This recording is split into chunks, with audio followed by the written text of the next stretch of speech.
Hello, and welcome to the Bamboo Lab podcast with your host, peak performance coach, Brian Bosley. Are you stuck on the hamster wheel of life, spinning and spinning, but not really moving forward? Are you ready to jump off and soar? Are you finally ready to sculpt your life? If so, you've landed in the right place. This podcast is created and broadcast just for you. All of you strivers, thrivers, and survivors out there. If you'd like to learn more about Brian and the Bamboo Lab, feel free to reach out to explore your true peak level at www.bamboolab3.com.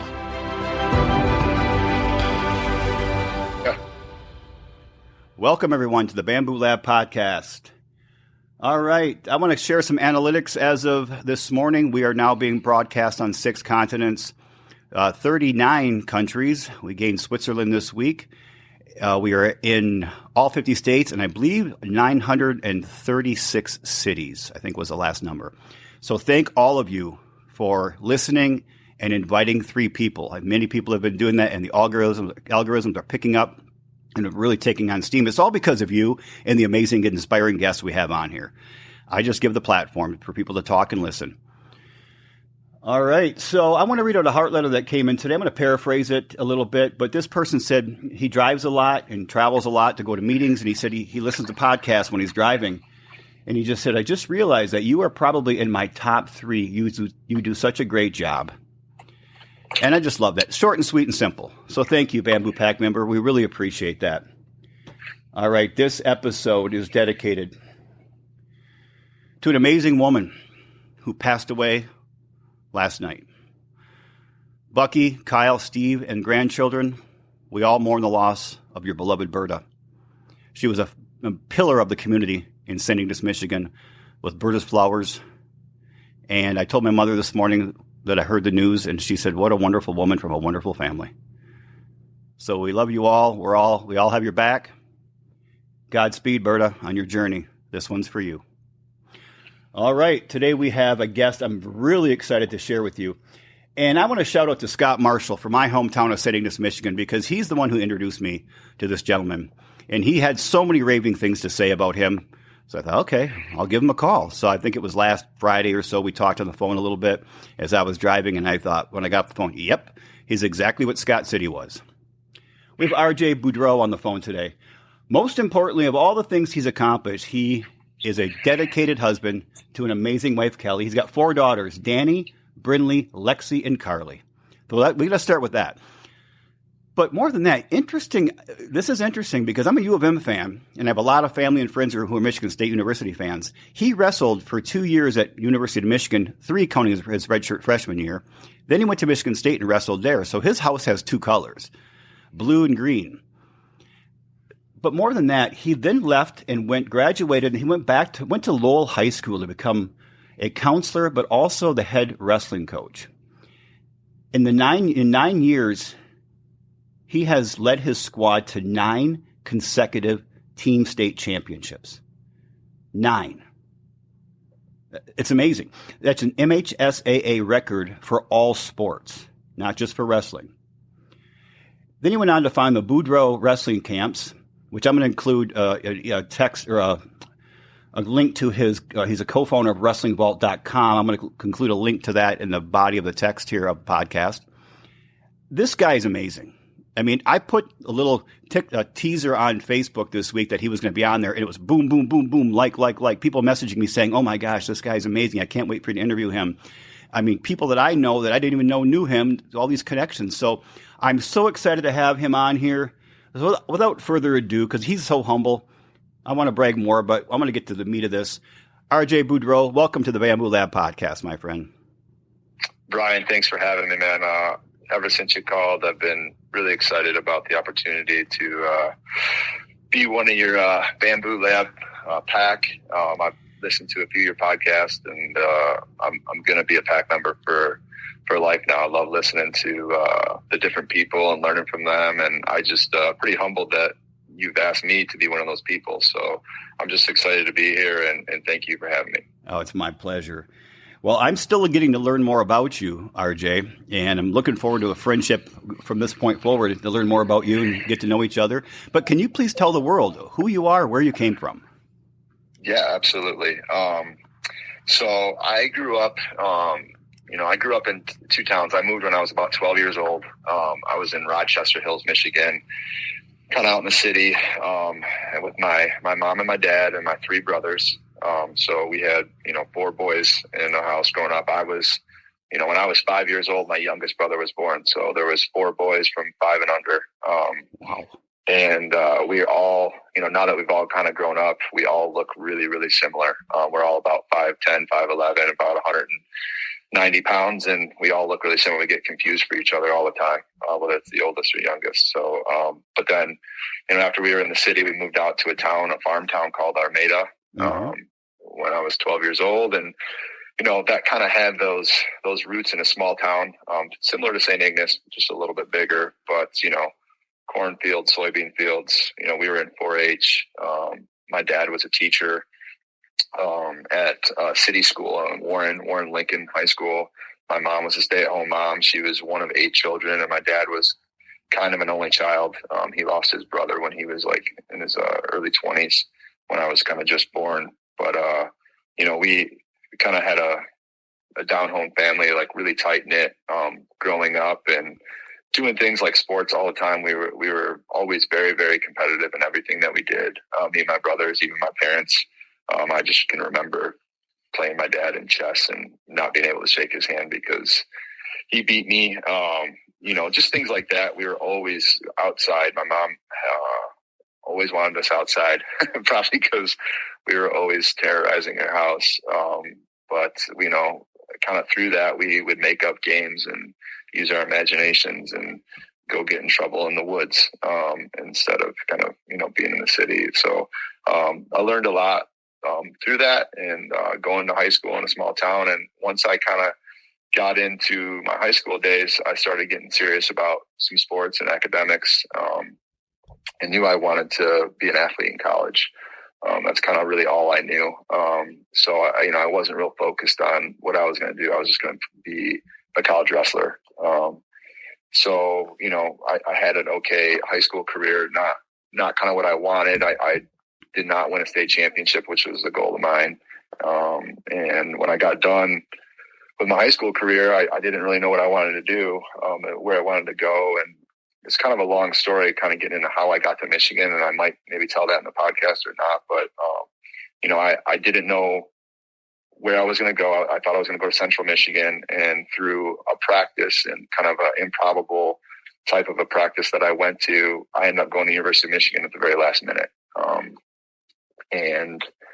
That was like a dream come true. Cause like you, I just heard you say you grew up a Michigan fan, and I bled maize and blue growing up. I can remember when the Fab Five, played in the national championship game and they lost. I think I was like 9. And I cried, because they lost, so like I was all maize and blue growing up. And so to go to the University of Michigan to wrestle was like a dream to me. I remember the first time I walked into the locker room, I saw like these guys walking around that were on my posters in my high school. And I just couldn't believe, like, it was surreal watching these guys that I had looked at on this poster, the last 3 or 4 years, that were just like live and walking around. So I was like living this dream. And, I had a good like start to my wrestling career at Michigan. Won some tournaments that I wasn't expected to, because I wasn't like a blue chip guy. I was just like a kind of hardworking walk-on guy, that wasn't expected to do much, which I was totally fine with. But I also had to have an innate drive. I told you how competitive I was growing up, and I just didn't want to lose to anybody, no matter who it was. So I think that kind of drove me, and I exceeded my expectations and I was starting for U of M for a couple of years, which was again another dream come true. And through some trials and tribulations, I never was able to get a scholarship, which is, in Division I college wrestling, they only have 9.9 scholarships. And I don't know if that's changed or not, but, there's 32, 34 guys on a team. So there's a lot of guys that are going without, compared to like a football team where there's 85 scholarships and they only have full scholarships. So that they give out. And I just, asked if I could talk to some other schools because I was paying so much money. And then, Michigan State offered me a full scholarship. So I went there, and kind of the rest is history. We'll probably get into it a little bit, but that's kind of me growing up and how I got from Michigan to Michigan State. And there's obviously some more detail in there, but that's kind of how I got to where I'm at today. You don't hear a lot of people who attended both schools. They're both great universities. They really are. Yeah. In fact, I've been to more Michigan State football and basketball games than I have Michigan, but I've just always bled maize and blue. But you said you had 4 brothers, or 5? You have 4 or 5 boys in the family? 3. There's 4 boys in the family, so I had 3 brothers. Yeah. All within a 5-year age range. So obviously that's probably where your wrestling career started, I'm assuming. Stay with us. We'll be right back. Hey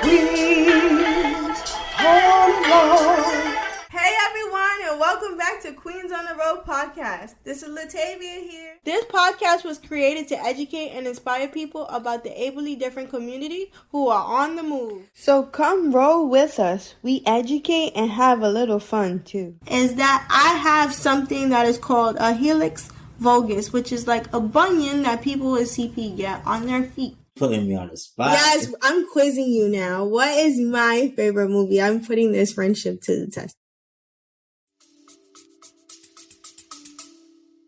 Yeah, my dad was into wrestling in high school, and then he ended up coaching at the high school he was teaching at. So it was just kind of part of it. And then, we were wrestling all the time.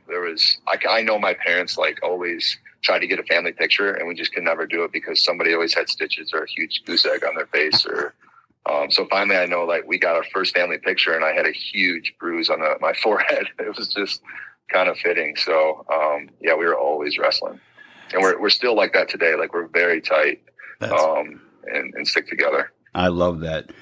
That builds character.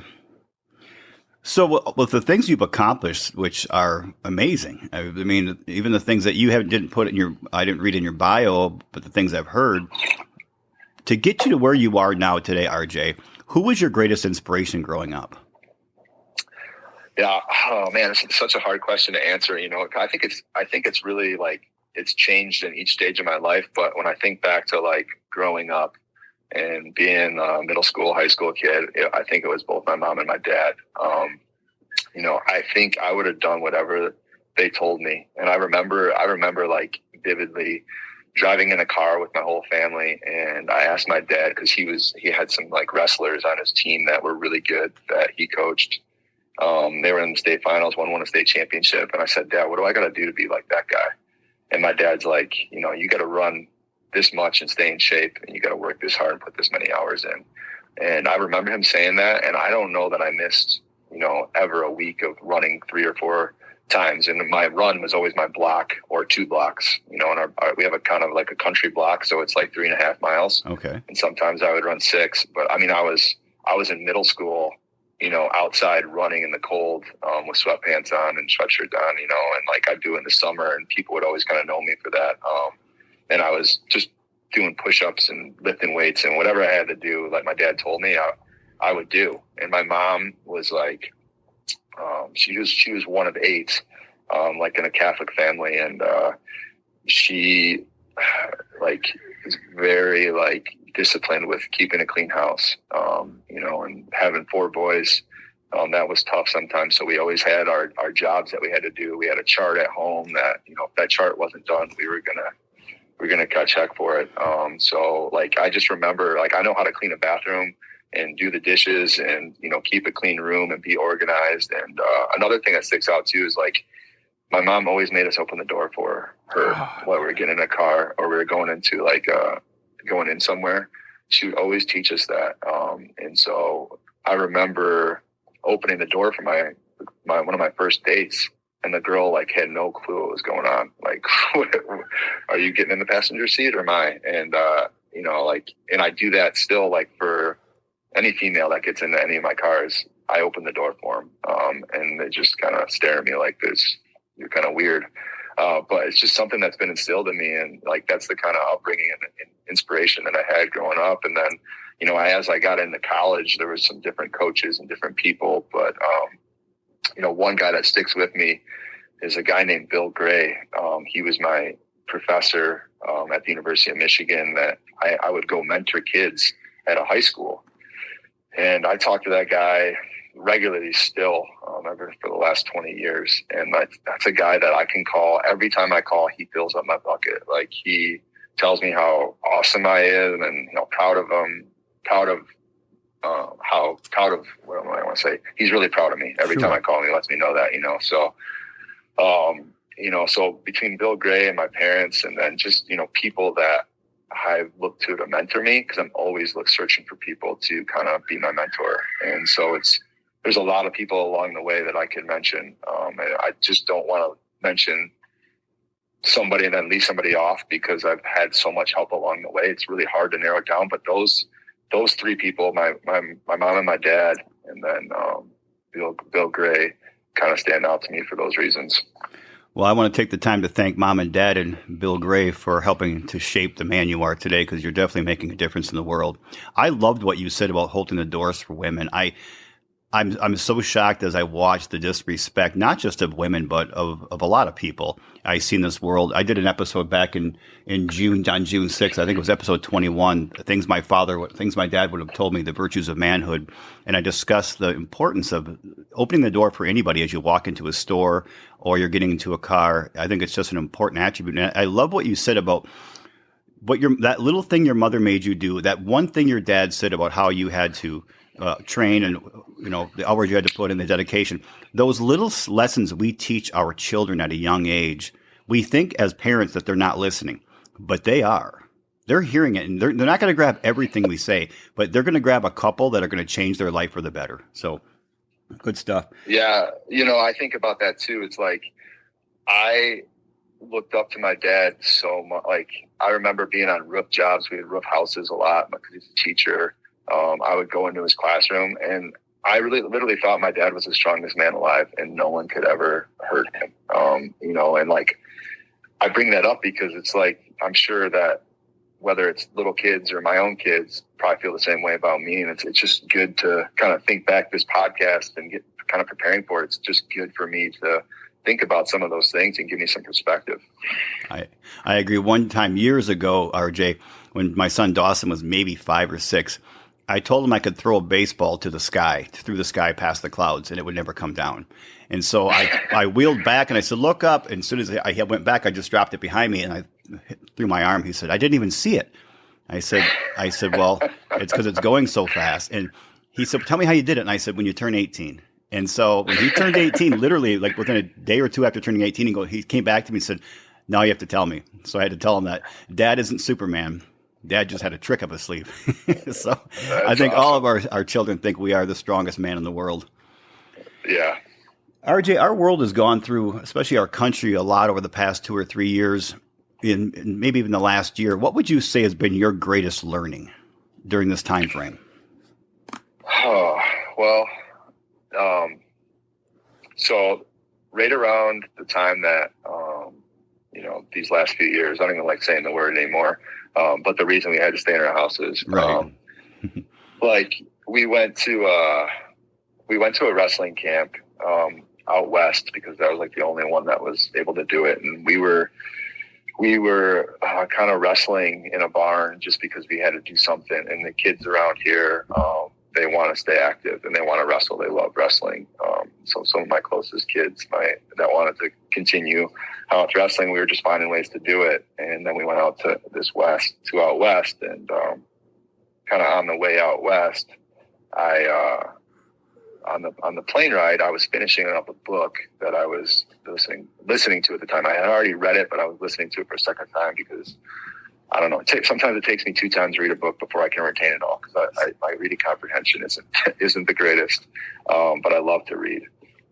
So the book was called Fearless. It's about a Navy SEAL. It's a great book. Mm-hmm. And there's some backstory. My grandma gave it to me. My grandma lives in Arkansas. This guy lived in Arkansas that wrote the book and was a Navy SEAL. The book was wrote about him because he passed away in the line of battle. But my grandma ran a restaurant right next to a high school. He went to that high school. He mentions like her name, her name is mentioned in the book. And so anyways, I'm listening to this book and I got really emotional towards the end of it as I'm sitting on the plane. We're about to take off and I like start sobbing, crying, listening to this book, which is totally not like me.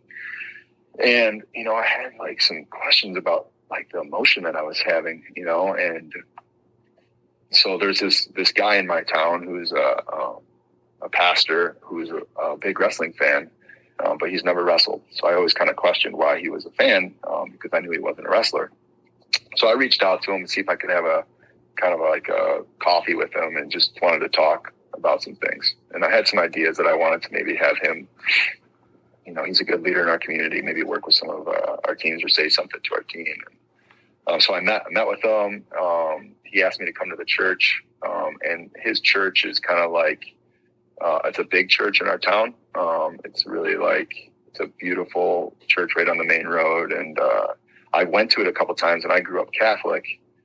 So I don't know if you went to church at all, but in a Catholic church, it's very much routine and you sing a lot of hymns and very structured. Yeah, exactly. And there's not a lot of like opportunities to kind of show emotion, right?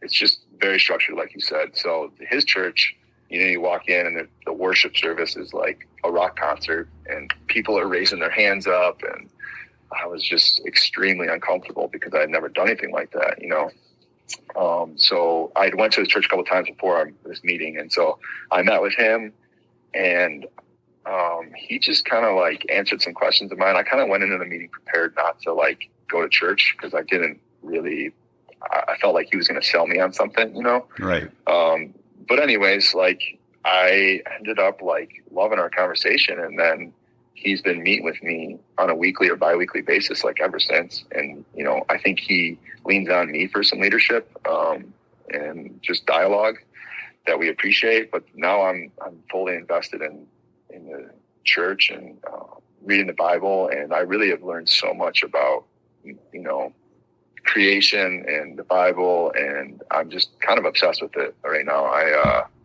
It's changed me a lot over these past few years. I think about people differently. I look at them differently. Like when a student enters my office, sometimes, because I'm a school counselor, and you get busy, you just get bogged down with lots of things that you have to do. And sometimes it's like, you want to get through this meeting so you can get on to the next one and make sure you get everything done for the day. But now I just am much more calm and patient because I understand like every time I interact with somebody, I'm interacting with, a child of God. And I don't know, I love the opportunity. I relish in it to try to help that person, and in any way I possibly can, because you just never know what somebody's going to need, whether you see them at the grocery store or they're in my office or whatever. So I've learned a lot about myself and, kind of like, what I feel is my purpose here, and I feel like that is huge and kind of catapulting me into the rest of my life and giving me a purpose. And I just get excited every day I wake up. So I really feel like I've learned that over the past few years, amongst some other things, some little things like my organization and my discipline. I've really gotten into my morning routine. And I take that really, really serious as far as when I wake up and what I do for the next 2 hours before I go to work. And I love that. And I feel like when I get out of it, it kind of puts me off a little bit. So I think those are the biggest things in the past few years that I've learned, in this time. And it's like there's some uncertainties that we've all had to deal with because of what's been going on. But I feel that with discipline and with God, I can really do anything. Ooh, I like that. I love that. I'm always looking for titles of podcasts, so that might be it. One of the things that it hit on me when you said is when a child walks into your office as a counselor, you look at them differently. Now you look at them as a child, as being a child of God. So your paradigm has shifted. And what I shared before on the podcast a few times, RJ, with the Bamboo Pack member, is every time we interact with another human being, it is simply an exchange of energy. And energy can never be neutral. It's always positive or negative. So when we go into an interaction and any type, whether it's through text or face-to-face or phone or our conversation here today, we are giving off either positive or negative energy. When we think we're giving neutral energy, the chances are we're probably giving negative. So the focus and our proactive focus, we have to intentionally exude positive energy. Even if we're disciplining somebody, we have to still intentionally and consciously exude positive energy. So I think that's true, exactly what you're doing. Yeah, 100%. I mean, that's really it. It's like, I don't know how many times I screwed things up over the past 15 years of being a counselor, but I know I have.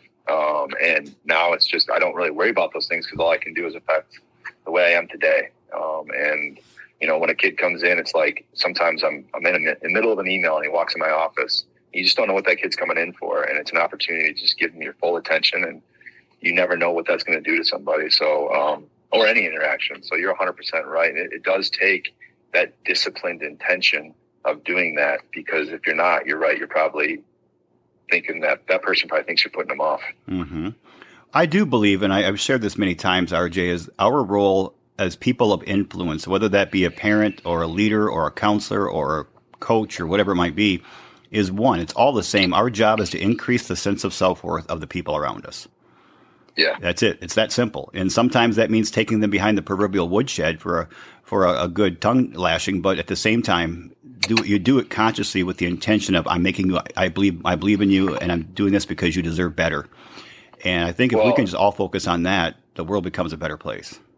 Yeah, and there's something to say about that too. Like, so I'm a wrestling coach, and you kind of mentioned the program and our success and everything. And I think it's important to kind of mention like the kind of makeup of our program.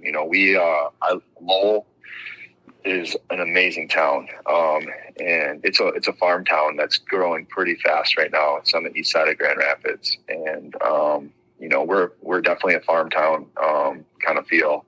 And our wrestling community is a really tight knit community, and we are built up of the people in our town. And when I say that because, to be successful in high school sports, the recruiting talk gets thrown around a lot, and we really try to grow from within and give the opportunity. So, we don't really have cuts in our wrestling team. Everybody who comes out, in fact, we recruit people that are just in the hallways. And people kind of look at me like, dude, do you really want that kind of work? Like it takes a long time to be a good wrestler. And there's countless examples that I have, where like I had a kid that came in my office. He was a sophomore in high school, and he had big Coke bottle glasses, did not look like what you would call an athlete. And he asked me for help in geometry, and he walked out of there thinking he was going to be on the wrestling team. And like, I did help him with geometry though.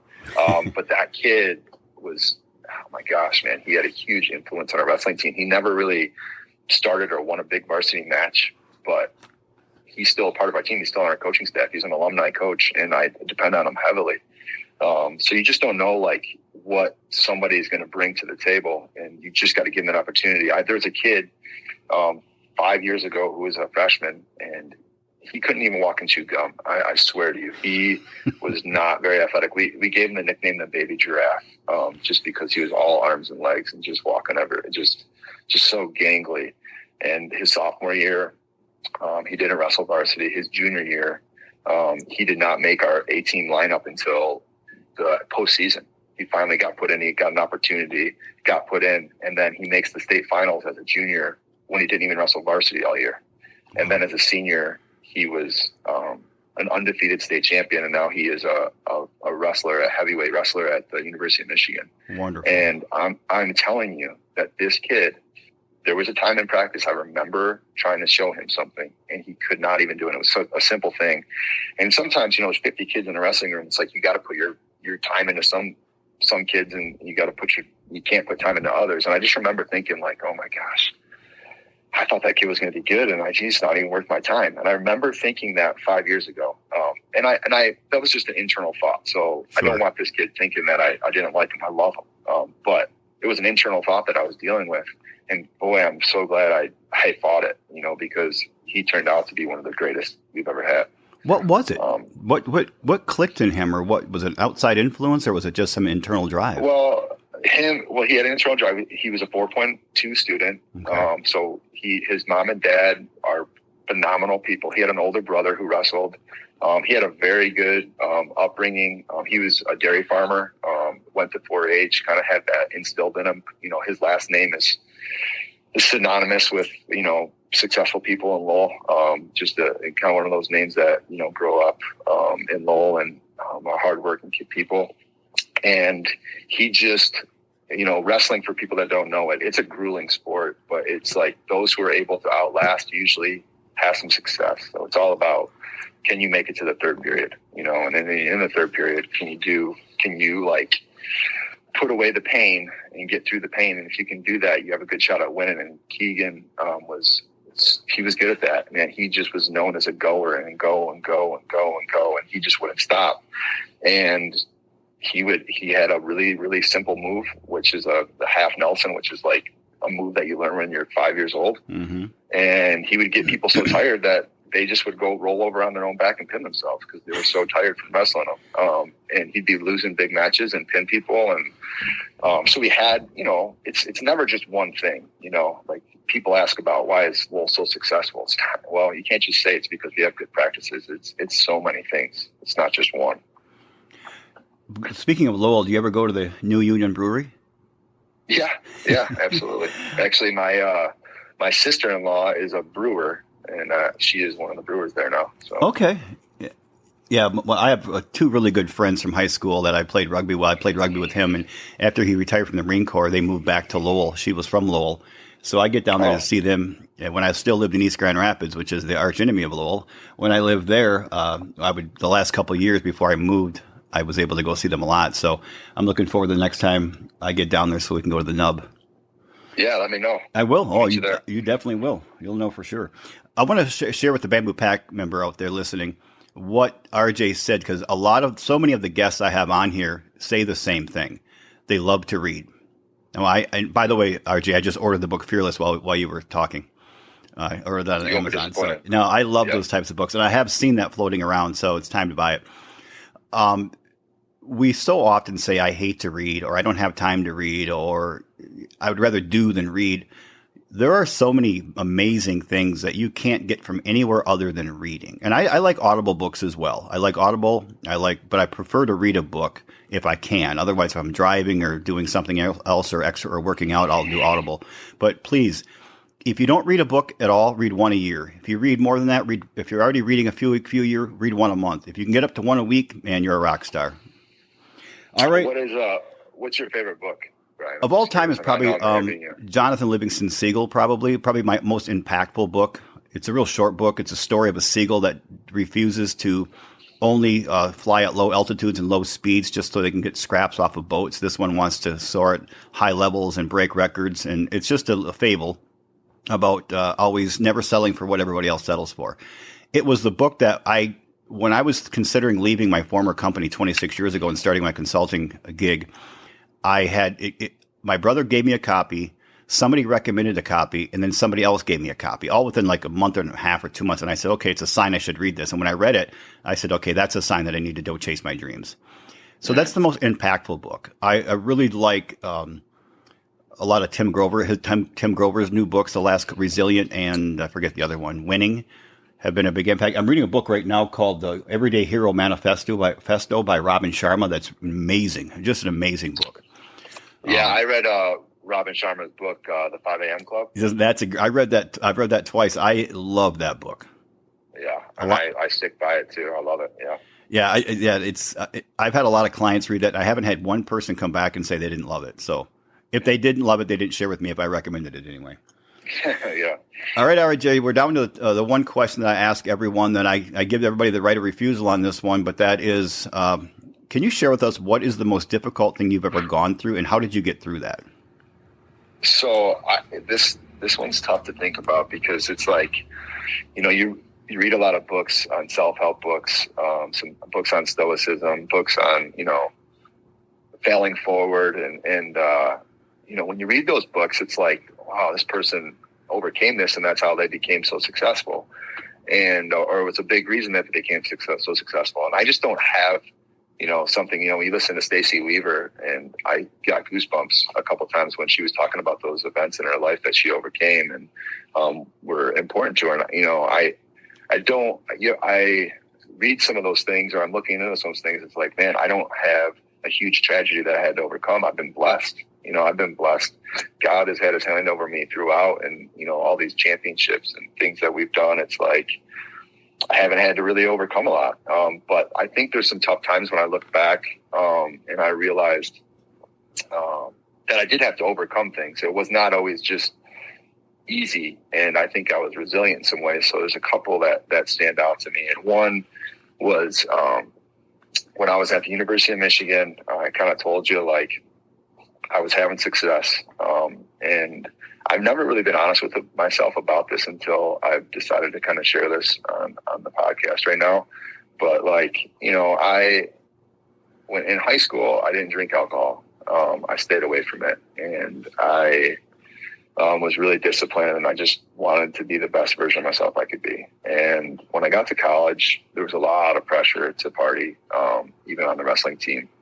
We were really successful. Like my freshman year when I was a redshirt, we were ranked number 2 in the country going into the season.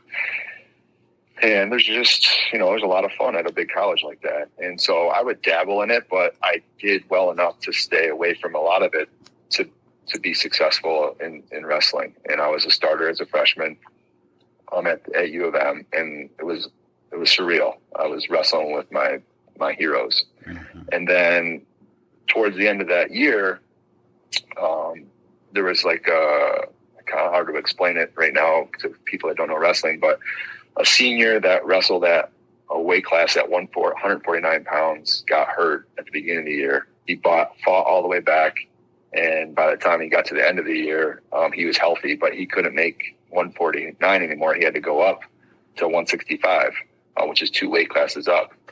Well, he wrestled somebody off, and that 165 pounder that he beat, because this is a returning All-American, this guy's really good. The guy that he beat was really good too. They're both, ranked in the country.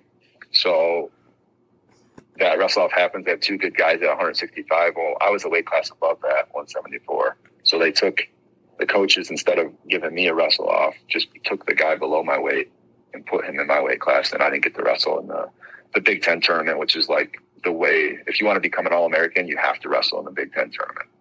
And I didn't get that opportunity. And that I was hurt by it a little bit, but I kind of understood because I was like a team player. I'm like, hey man, this is just the way it is. I gotta wrestle harder, figure out a way to get past it. Well, then the next year they bring in like this blue chip guy, they brought him in the year before, but he redshirted because I beat him in the wrestle off my freshman year. And I say blue chip, he was like one of the top ranked guys in the country. Okay. And I beat him in the wrestle off. So I was aware of that spot. Well, the next year he wasn't able to redshirt because he took his redshirt that year that I beat him. Well, then it made me wrestle him off again. And, that's a normal thing. So, and I beat him again. So I was starting, but that whole year going on, they would take him with us and they'd wrestle him too, even though I was winning. And in wrestling, it's kind of cut and dry, like you wrestle and the winner goes, the winner wins. It's just the way it is.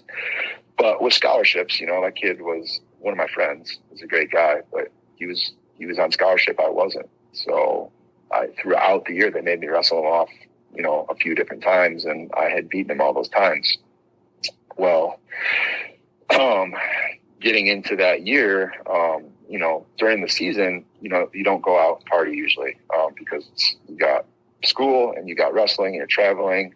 Well, I took the opportunity to go out to a party, and I wasn't drinking, but I took the opportunity to go out to a party and hang out with my buddies and some girls that we brought with us.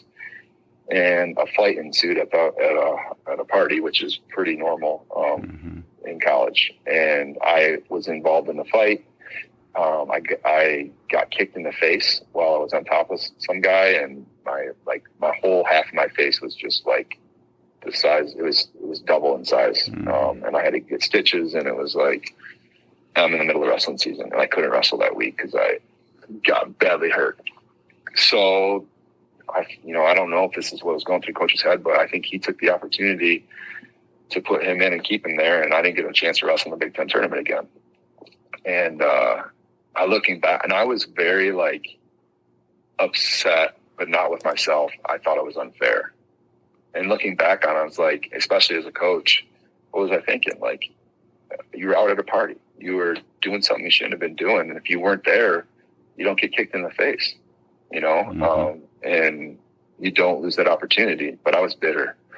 And I went through like a little bout of depression, where I didn't know it at the time, but I look back at it, and being a school counselor, it's like I couldn't get out of bed for like a couple weeks.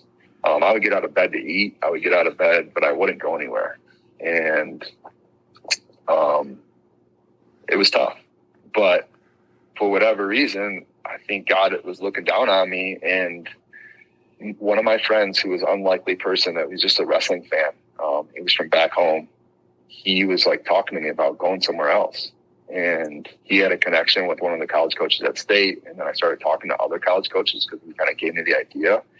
And it kind of gave me this resurgence. And I love the University of Michigan, and I love everything that I did there. And I still feel that way. Like I just was involved in inducting our previous head coach in Michigan in the Hall of Fame for our wrestling association. So like, I still have great relationships with everybody, but I wanted to at least see if I could talk to other schools. And when I got that full ride opportunity, it was like an answer to my prayers. And I'm so glad it happened. But if you'd have told me that 6 months ago, I'd have told you, you're crazy. I'm going to go to State. I hate State. I can't stand that place. And it took me a while to become a State fan, even though I was going to school, because I was such a big Maize and Blue fan, you know?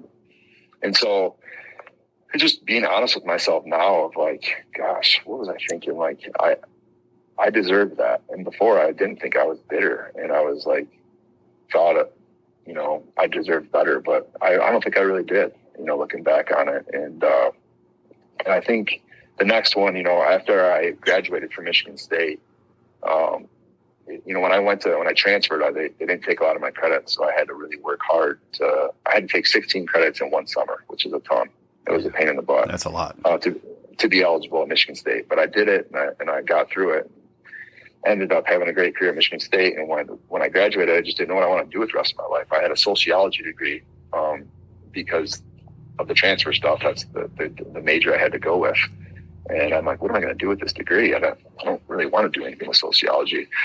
So I knew I wanted to work with kids. I always was really good about running youth practices in college. And people would always tell me, man, you got a gift with working with kids. And I was like, yeah, I know. It's kind of fun. I like it. I like working with them. And so I kind of figured I want to be in a school. So I got my master's in counseling. My college coach at Michigan State, his name's Dave Dean.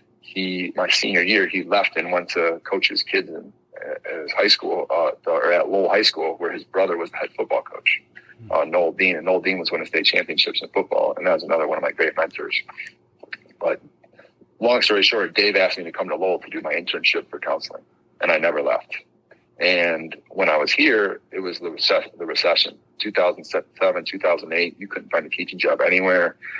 People are getting foreclosed on all the time. Bad time to buy a house. Well, that's the time I'm looking for a job, and that's the time I'm looking to, you know, marry my wife and kind of settle down. So there was a job opportunity that opened up at our middle school, which at that time was like, that job is mine. Like, I've been here interning. This is perfect. And I applied for it, interviewed for it, my first ever interview, and I didn't get the job. And it hurt a lot. Like, I'm like, what the heck? Like, how can I not get this job? But the people that were around me, I had a ton of support. And, you know, you grew up in St. Ignace, you know what a small town's like. Mm-hmm. You know, you try to get people to work in a school, you bring people in, and it just didn't happen through whatever reasons. I don't know why I wasn't on the interview committee, but I wasn't chosen. And, you know, I'm a male in a counseling field, which is like, you think you kind of, like, there's not many of me. Right. So to have a male role model at the middle school, they thought was a big deal. So I'm like, this is perfect. And I didn't get that job, but I didn't really let it bother me too much. But they still couldn't get a job for me at the high school. And I was getting married to my wife, and I needed a job. And there was a job opportunity that opened up where I was, you know, going to possibly get a job at a really big school over here. And then I was like, you know, I think I'm going to take this job. So I told told my boss and a couple of the people here were like, you know what, like, we'll try to do everything we can to keep you here. We'll pay the difference because they could only pay me 40% of my salary, which is like, basically I was paying to work here because of insurance and stuff like that and being married. And the people that wanted me here offered to pay the difference to keep me in Lowell.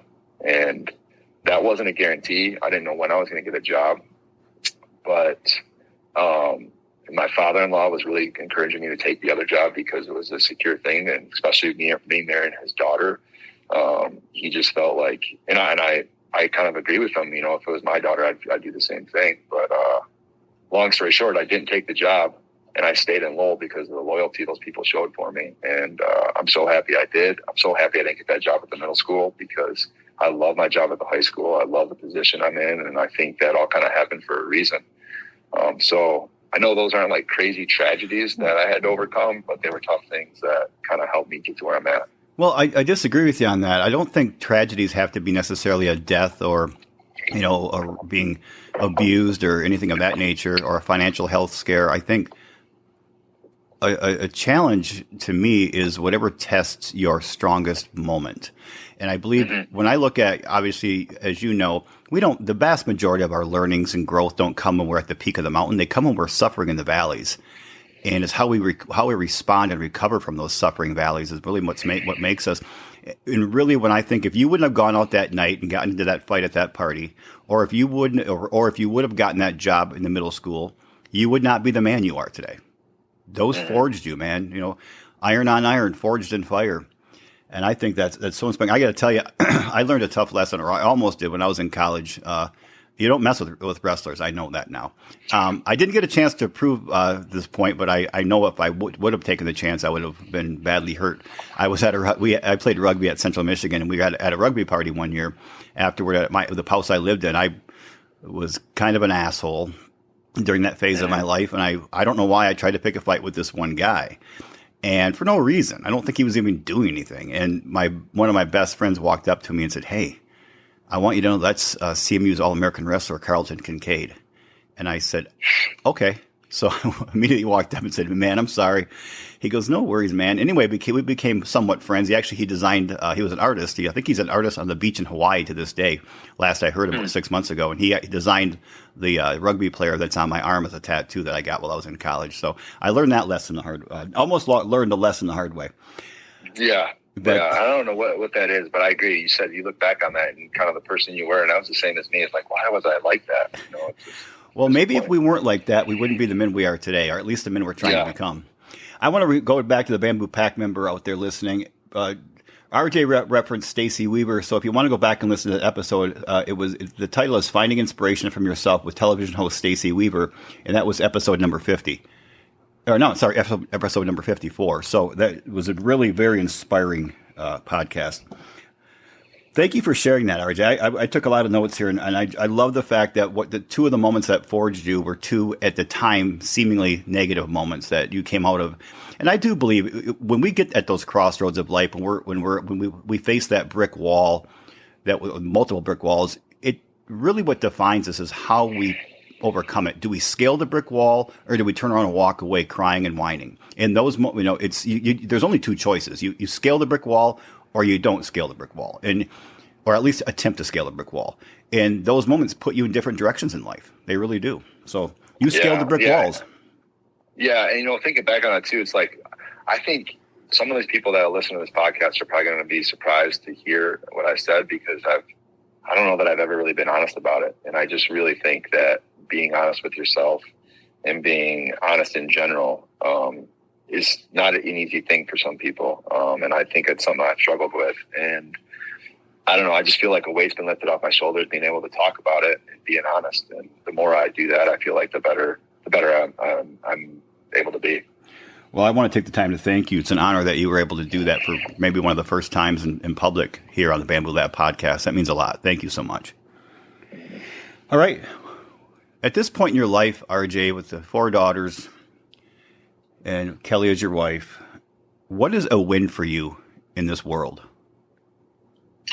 I write down one of my things of my morning routine is I write down my wins from the previous day. And I really think it's important to list those, the things to be proud of. And then at the end of the week, I'll write down my biggest wins. And then I kind of really think about like what went into to get to accomplishing those wins. So just the really small things, I try to write down and think about, and like, that's just from like sticking to my morning routine, like opening the door for somebody, picking up a piece of trash, the way I took notes, the small jobs around the house, mowing the lawn or getting a honey-do list item done, or just appreciating my wife. I'm just looking back through some of the notes that I wrote over this past week, just doing a little thing for my daughter. I wrote him a note yesterday before I went to work.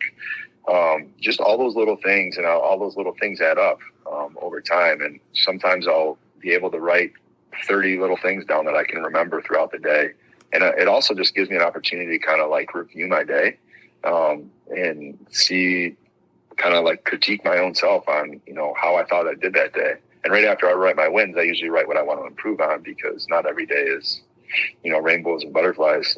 There's a lot of days I got to figure out, why did I blow up on my kids? What was that? Where'd that anger come from? To where I just blew up. And I think just practicing patience and things like that is a big thing. So, and when I do have a day where I've made it through the whole day with being patient and not blowing up, I write that down too. So, I got to tell you, RJ, before you go on, I've been doing coaching in 17 days. It'll be my 26th anniversary of owning what's now called the Bamboo Lab podcast. We've gone through a couple name changes, but I've never thought of doing that. I've never recommended to a client to do that. Write down your wins for the day, and then at the end of the week, capture your biggest wins, and also things you want to improve on. I journal every morning, and I do a gratitude list of 3 to 4 things I'm grateful for at that moment. Mm-hmm. But I think what you just said, and I'd love the Bamboo Pack member listening to hear this, because this is a lesson that I took out of this right now that I'm going to start utilizing on a consistent basis, because our brains as humans, because we have this little almond-shaped part of our brain called the amygdala, which is there to just detect danger. Back when we were fighting typhoons and wolf packs and other tribes trying to kill us, and all these things, we had to have that thing on high alert.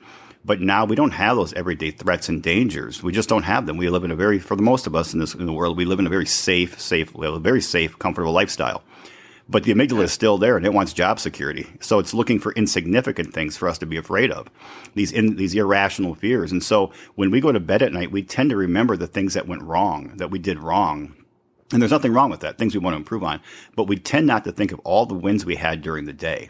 And I think that is incredibly powerful. That's an amazing piece of advice right there that I would recommend the Bamboo Pack member, that when you're listening right now, put that one down. Go back to, I think it started about 48 minutes into the episode where he started talking, where RJ started talking about this. Go back and re-listen to that part again. That's vital. It's a life-changing, high-impact piece of advice.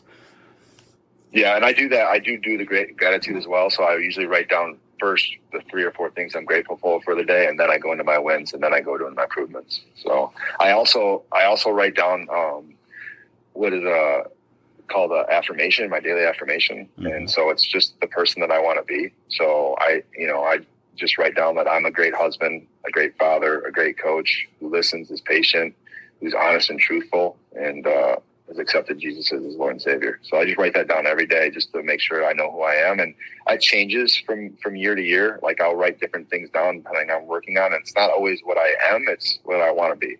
So if I'm writing that down every day, you think back to like a kid that wants to be a state champion, and he writes down, I'm a state champion, I'm a state champion, I'm a state champion, 10 times or whatever a day, he will believe he's a state champion. So I try to write down my daily affirmation as much as I can, just so it's not necessarily what I am, it's what I want to be. Well, what I call that, when we talked before we started recording today, RJ, I mentioned something to the effect of my role of this podcast is to help people sculpt their lives to live their true peak identity. And for those Bamboo Pack member out there who wants to learn more about this, episode 3, when it's probably pretty rough because I had only done 2 episodes prior to that. we talked just about that. It's called your true peak identity, living your sculpted life. And I believe that each one of us inside, we carry around a fake ID all day long. And we are told we are somebody because we've done some things that were bad in our life, and that kind of put this layer of stone around us. Then people told us, parents, teachers, they gave us an identity over the course of our lives, and we carry that around. But deep inside there is our true peak identity. It's the man or the woman you truly are inside. When you were born, you were that person. And then when people started putting all these layers of unnecessary stone around you, and we have to sculpt away that stone to find that true peak identity inside you. And in episode 3, we talk about exactly how to do that on a daily basis. And I think what you're doing is you're doing that right now, very similar to what I mentioned in episode 3. So, all right, so we're going to take a time. We're going to get in a time machine right now, you and I, RJ, and we're going to go back to you at 20 or 22 years of age. You're just at your career, your college, you're in your college career. Maybe you're getting out of your college career and you're getting into the real world, but around that time frame. And you're going to sit down and you're going to talk to your former self. What recipe for success or what advice would you give your 20-year-old self? Well, first, for sure, it would be to have a relationship with Jesus. It's been I was 37 and a half when I finally started looking into God and having a relationship with him. And I just can't believe it took me so long. So I definitely would make that a part of my daily routine. And then I would also focus on, when I was 20 years old, I was trying to compete at the highest level in wrestling. And I think having a relationship with Jesus would have kind of done some of this automatically, but I would have saved the partying. I would have saved the late nights. I would have been a better with my nutrition. I was one of those guys that could eat anything. I remember sitting down at Subway in Armada one time when I was in college, and I took my brother Brian out to Subway, and we both got 2 footlongs, and he had his down in less than 15 minutes, and I'm like, what were we thinking? It's just not necessary, but I just would have focused on my nutrition, but then also having some kind of a routine that involved, being organized and keeping track and trying to be a better person. And also giving more and understanding what that is. So I did run youth practices, but it's in college, you could probably survive off of $20 for a week and a half. So anytime I could make $1, I was trying to do that just to, stay on top of things, but finding ways to volunteer and to give because you get so much more out of it than what you give. So I just think that would be something that I would try to instill in myself. And I was so crazy when I was that age, and just to kind of calm down and, I think I remember people telling me that, I had a gift of working with people and talking with people, but I still was a jerk. And I just wish I, could have settled down a little bit. And, it's at the same time, I wouldn't change anything because of kind of where I'm at right now. But I think that's the things that I would try to talk to. And I try to do that. I'm a high school coach, and I talk to my kids all the time. I buy journals for every kid on our team. And I try to talk to them about why journaling is important, especially for wrestling, but just in daily life. And there's some guys that have really taken it on, but not everyone does. And I don't expect them to, because I was their age too at one time, but I just want to be that person for them that they can lean on and use me to try to help better themselves. I've never heard a coach, especially a wrestling coach, buying journals for everyone on the team. That's a great idea. I think journaling is one of those powerful tools in the world. 100%. You're right on, man. I buy them, and I bet you 20% of the kids actually use them, and I'll keep talking to them, and I'm not going to come down on the kids, because I don't know if I would have done it either. I don't think I read my first book until I was a sophomore in college. Okay. So I don't know that I would have done the same thing unless I had somebody doing it for me. But man, the guys that do it, they see such results, both mentally and physically. Well, the old statistic is 26% of people who will do something that you ask them to do for the betterment of themselves. 55% will wait to see what the first 26% will do, and 19% won't. You could fill the room with water and walk on it, and they wouldn't do anything you said. So I think your ratios are probably you're probably right in those ratios. And you're still making an impact, because maybe later on, the 20% that are doing it, you're changing their life and having such a major impact outside of wrestling, and that 55% will remember that. Yeah, that's good stuff. What's next for you, buddy? I don't know. People ask me that all the time. A lot of people ask me if I'm going to coach in college or do things like that. And I really am enjoying life right now. And the challenge of just being better every day. I'm really excited to watch my family grow. My kids are getting into sports pretty competitively now. And I can't wait to watch my daughter play basketball because that's coming up. And I love going to watch my other daughter play soccer, and I just really enjoy that. And it's a challenge to be a parent. I want to see my kids be super successful adults, and I'm thinking about that right now. And I love coaching in the community that I'm coaching. And something that I did, I don't know why I did this, but it was an exercise I did about 4 years ago. I pretended that I was going to make $20,000 a month next year. It was going to happen. And so me and my wife took it really serious. We're like, all right, we're going to make $20,000 a month. What would we do? Okay. So all right, we don't have to work. What are we going to do? And after thinking about it and praying about it and kind of going through it, I determined that I would be a school counselor at Lowell High School and a wrestling coach.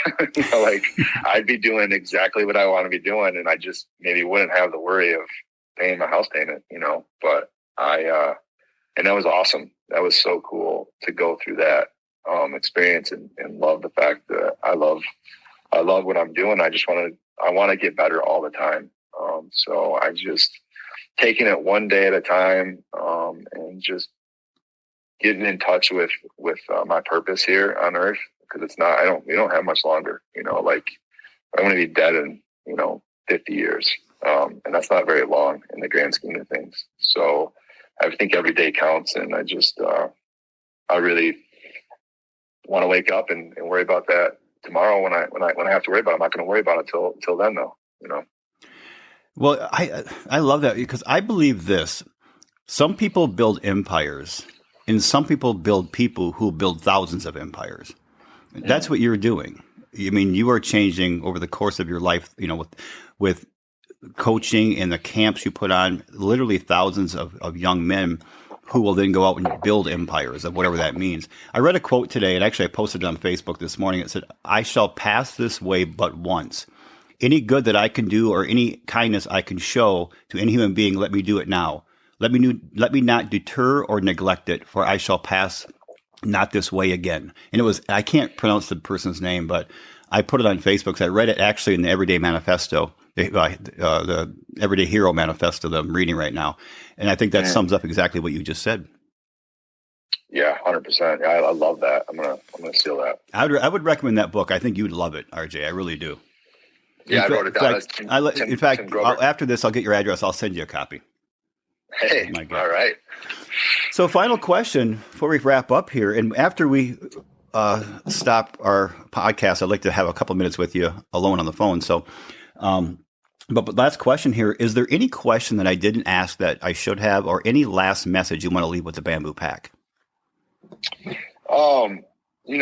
I think something I've been focusing on is humility, and just trying to remain humble. And when you do things like this podcast, sometimes that makes it tough, because, you're talking about yourself and,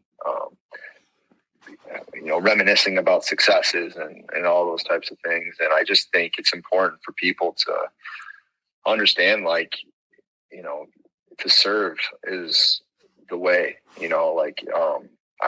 I want to help serve others, and I know that I'll be blessed for doing that, but you just get so much more out of doing that. And I think in the age of self-gratification and wanting things now and just all of those things, I just think trying to serve others and understanding that you're going to have an impact is really important to me. It's just something I've been focusing on. So I just wanted to kind of mention that as something that has been on the top of my list lately. And but then I also think seeking out a mentor is really important, because I think in the same time that I say service, so that could be helping others, right?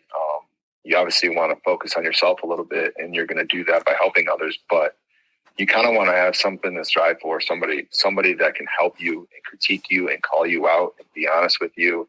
And I think you have to purposely do that. And I listen to, I don't listen to many podcasts, because it's just hard to find time. And those have changed over the years. I always have listened to a podcast though. And I've been recently listening to Andy Stanley, who is a Christian, but just a phenomenal podcast. And they're like really digestible, like 25 minutes. And he mentioned something about having somebody mentor you without them knowing it. And he kind of gives you a playbook on how to do it. And I've done that since he did it. And the playbook is, find somebody that you admire and that, you want what they have as far as like, for instance, there's a guy that has a really great family. He's raised really good kids. He's got a successful business. He's really well liked. So I just reached out and asked him for coffee. And then he said, yeah. And then obviously he asked why. And I just said, I was just hoping to get to know you a little bit and understand what makes you so successful. And then, you know what, I asked him again. And now the guy is a mentor to me and he doesn't even know it. If you say, call somebody up and you say, hey, can you be my mentor? They're probably not going to say it because they don't want to commit to anything. But if they can commit to one coffee and then you can set the date again, before you know it, you just have a mentor. So I think that's really important, just to have somebody to hold you in check. If there's a piece of advice I could give right now in the stage of my life, that would be it. That's perfect. I couldn't agree more. I have a system called the accountability team. It's an A team that I check in with once a week by email of what I commit to accomplishing certain tasks, and I let them know the next week whether I did accomplish them. Then I give them my new list, and I have a accountability partner out in Dallas, Texas. I'll shout out to Dave Dick out in Dallas, Texas, who is like a brother to me and just an amazing man. He's highly successful, but not just financially, but also in his personal life. So he holds me accountable, and I actually do the same for him. So I think that's incredibly important for you to do. Oh, there was one other thing I don't want to forget before I end this too, if that's okay. No, of course. So it's something that I recently started that I'm kind of proud of is it's called The Barn. The name is kind of just what it is, but and it kind of goes along with giving and in mentorship. But I think sometimes it's hard to get people around other good people. It's like you have this guy who's striving to be better, and I'm sure you have people in your life that's like, man, that kid's got some potential. He just needs some good people around him, or he just needs, and they're 25, so I can't have him be on my wrestling team, and he doesn't know anything about wrestling. So it's like, all right, how do I get this kid involved? I can say, yeah, come to church. But that's so hard for people sometimes to just go to church when they have no idea what church is or something, Sure. So I started this thing called The Barn, and it's just basically this guy in my community has a really nice barn, and it's a place where I think is kind of central location, and I get a speaker each month to come to that and just kind of share their testimony about kind of similar to what we're doing right now. And he just shares his testimony for like 30 to 40 minutes, but I provide food and I provide drinks and a good time. They'll mingle for a half hour, 45 minutes, and then the testimony shared, and then they talk for another hour and hang out. But there's just so much going on in that room. It's so good to see. I've had 3 of them, and I'll have my 4th one next month. And I think it's like, I provide the food and the drinks. It's something that I want to give, but I just want to give people the opportunity. And so just doing things like that has been awesome, man. I can't even explain the stuff I've seen it go on in that place. And it's just, there's nothing to it. It's not like I have, any kind of a plan with it, but I don't know. It fills me up and it fills up others. I know it does too. So we're going to talk a little bit further on this when we get off the recording here. I'm intrigued by the barn concept. I got to tell you, man, Scott Marshall sold you hard, and he didn't sell you hard enough, man. You are. It was an honor today to talk with you. It really was, RJ. And I'm looking at your bio. You've created the Boudro Wrestling Camp, which is the biggest team camp in Michigan, averaging 800 students when you did that weekly camp. The impact on the lives that you were having, not just on your team members and your wrestlers, but on the people around you, your community. I couldn't believe how many people reached out to me on Facebook Messenger after I posted that you were going to be on the podcast today. It's just a testament to you, man. I'm so glad you went to that party and got in that fight. I'm so glad your face got blown up. Or puffed up. I'm so glad you didn't get that job at the middle school, because those set you on directions that put you in a place where you are building people who are building thousands of empires. And I want to just take the time to say God bless to you and Kelli and your beautiful daughters and mom and dad and Bill Gray, who really helped form you, and all the other hundreds of people that you didn't mention, that you didn't want to leave people for, because you didn't want to leave people out, because it was a true honor to have you on here today. Yeah, thank you. Thank you to Scott Marshall too, man. That guy is one heck of a guy. I love that guy. I don't know where I'd be without him either. And St. Ignace. St. Ignace is an awesome, awesome place, man. I love that town. I love the people in it. And I'm very grateful for them kind of, let me live in their town for 1 week out of each year and bring my camp up there. So it's a special place. It really is. It's a good place to call home. That's for sure. Speaking of Scott, Scott's kind of an animal. I mean, I think there's been a couple of times he's texted me and it's still dark out and he just got back from a run.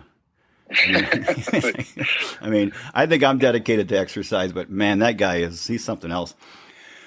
All right. Well, I just want to take this time to formally thank you, RJ, for being such an inspiring guest on the Bamboo Lab podcast. Thank you for having me, man. It's my pleasure. Thank you. All right, Bamboo Pack member out there, please smash that like button. Get out there, give us a review, share, subscribe. And we're just going to ask you to share this episode, especially this episode, because this was packed full of life impacting wisdom and not even that, but tactical steps on things you can do to really turn your life around. So share it with 3 people. We'll talk to you again in a week. In the meantime, please get out there and sculpt your life. Inside of you, you have your 2 peak identity. Let's sculpt away until we get that and live it. I appreciate you all.